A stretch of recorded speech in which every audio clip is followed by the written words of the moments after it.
एक ऐसी ड्रिंक जिससे हम बहुत ज़्यादा अटैच हो चुके हैं। ये एक ऐसी ड्रिंक है जो कि इनिशियली सिर्फ एक मेडिसिन थी, लेकिन आगे जाके ये इतनी पॉपुलर हो गई कि ये उन ब्रांड्स में से एक बन गई जिनको दुनिया में सबसे ज़्यादा रिकॉग्निशन मिली। मैं बात कर रहा हूँ कोका कोला की। आखिर इतनी ज़्यादा पॉपुलर कैसे हुई, इसकी हिस्ट्री क्या है और क्या क्या स्टेप्स उठाए गए लोगों को इससे अटैच करने के लिए, और इसकी हमारे हेल्थ के ऊपर कितने एडवर्स इफेक्ट्स हैं, सारा जानेंगे आज इस वीडियो के अंदर। आज ये कोका कोला इतनी पॉपुलर है, लेकिन ये आखिरकार इतनी पॉपुलर हुई कैसे? कोका कोला की कहानी शुरू होती है 1886 में, जब डॉक्टर जॉन स्टिथ ने, जो कि एटलांटा में एक फार्मासिस्ट थे 1886 में, उन्होंने एक ऐसी कोशिश की, एक ऐसी मेडिसिन बनाने की कोशिश की जो कि बहुत सारे डिजीज को क्योर कर सकती। जॉन ये चाहते थे कि एक ऐसी रिप्लेसमेंट हो जो कि मोरफाइन को रिप्लेस कर सके, मोरफाइन का एक बहुत अच्छा अल्टरनेटिव हो। मोरफाइन एक खास ड्रग होता था उस वक्त जो कि पेन को ट्रीट करने के लिए यूज होता था, लेकिन ये इतना ज़्यादा ख़तरनाक होता था कि लोग इससे इतने एडिक्टेड हो जाते थे कि उनकी नींद भी ख़राब हो जाती थी, उनको नींद भी नहीं आती थी जब वो इसको यूज़ करते थे। तो एक बहुत बड़ी नीड थी इसको रिप्लेस करने के लिए।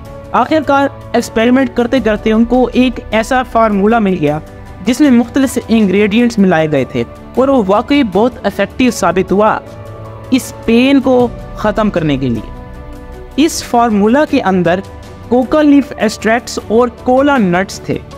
कोका प्लांट साउथ अमेरिका का एक नेटिव प्लांट है और वहाँ से कोका लीफ एक्सट्रैक्ट को लिया गया था।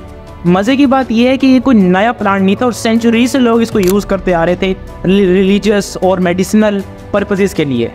ये पेन को डील करने के लिए बहुत इफेक्टिव था। साथ जो कोला नट्स थे, उनको माना जाता था कि ये नट्स इंसान को बहुत अवेक रखते हैं और रिफ्रेश रखते हैं।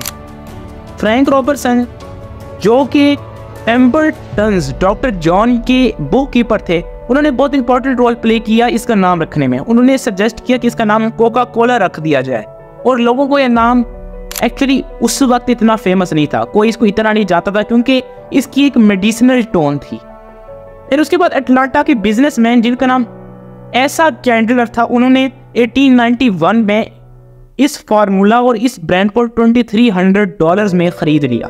फिर उन्होंने मार्केटिंग के लिए बहुत बड़े स्टेप्स उठाए, जिनमें एग्रेसिव मार्केटिंग थी, फ्री सैंपल्स बांटना था और मुख्तलिफ ऐसी चीज़ें। अमेरिका से बाहर इस ब्रांड की एक्सपेंशन अर्ली 20th सेंचुरी में शुरू हुई, जब इसके मुख्तलिफ प्लांट्स कनाडा, क्यूबा और पनामा में बनाए गए। इसकी ज़्यादा एक्सपेंशन तब हुई जब वर्ल्ड वॉर 2 शुरू हुई थी और जब ये ख़त्म होने वाली थी।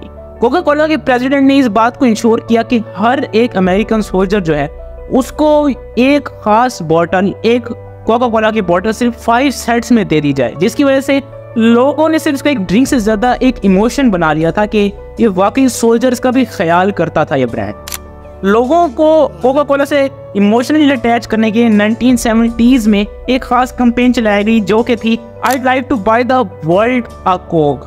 ये जो कैंपेन थी, इसके अंदर सिर्फ ड्रिंक्स को पीने से ज़्यादा ड्रिंक्स को बांटने पे, शेयर करने पे और एक फ्रेंडलीनेस की एटमॉस्फेयर बनाने पर जोर दिया गया था, जिसकी वजह से लोग इसको अपने कल्चर में शामिल करने लगे।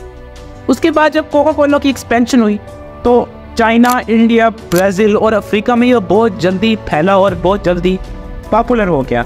ये इसकी जो सक्सेस स्टोरी है वो सिर्फ इसके फैलने में नहीं है, वो इसकी अडेप्टेशन में है लोकल टेस्ट से।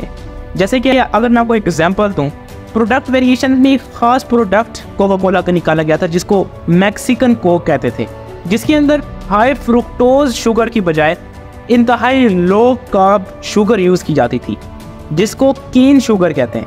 1985 में पता नहीं कंपनी ने क्या सोचा, एक नया फार्मूला प्रपोज किया, अपनी क्लासिकल ड्रिंक का फार्मूला फुली चेंज कर दिया। लेकिन जब लोगों ने इसको टेस्ट किया तो ग्लोबल शेयर्स में कोका कोला का एक बहुत बड़ा हिस्सा चला गया, क्योंकि लोगों को पुराना फार्मूला ही ज़्यादा पसंद था और ये फार्मूला को कोई ख़ास पसंद नहीं आया। लेकिन कोका कोला समझदार निकली और 79 डेज़ के अंदर वो फार्मूला रिवर्ट कर दिया गया, और ये कोका कोला की हिस्ट्री में सबसे ज़्यादा वाइज स्टेप माना जाता है, क्योंकि अगर वो रिवर्ट ना करता तो कुछ ही दिनों के अंदर कोका कोला का नाम ही दुनिया से ख़त्म हो जाता। दूसरी इंपॉर्टेंट कंट्रोवर्सी जो कि कोका कोला के बारे में थी वो थी हेल्थ कंसर्न्स।